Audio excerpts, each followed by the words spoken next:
Desperado na ang Lakers. Iyan ang malinaw na mensahe sa mga lumalabas na report ngayon.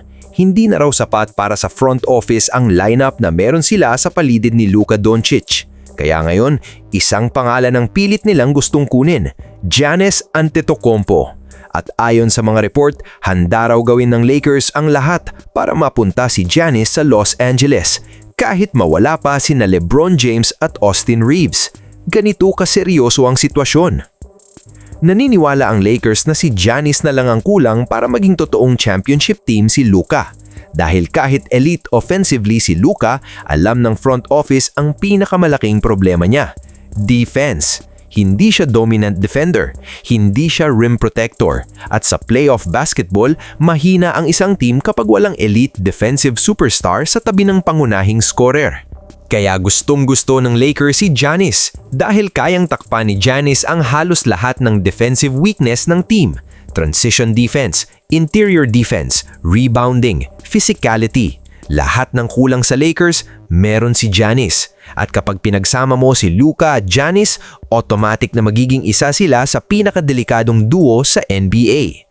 Luka controls the game, Giannis controls the paint. At para sa Lakers, iyan ang formula na tingin nilang kayang tumapat sa bagong lakas ng Western Conference, lalo na laban sa Oklahoma City Thunder at sa paparating na dominance ng San Antonio Spurs kasama si Victor Wembanyama.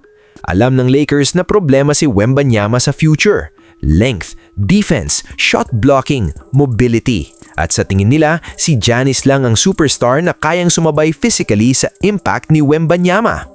Kaya handa silang magbago, handang mag-sacrifice, at kahit may gusto si Luka sa roster, posibleng hindi iyon masunod dahil hindi si Luka ang bumubuo ng team.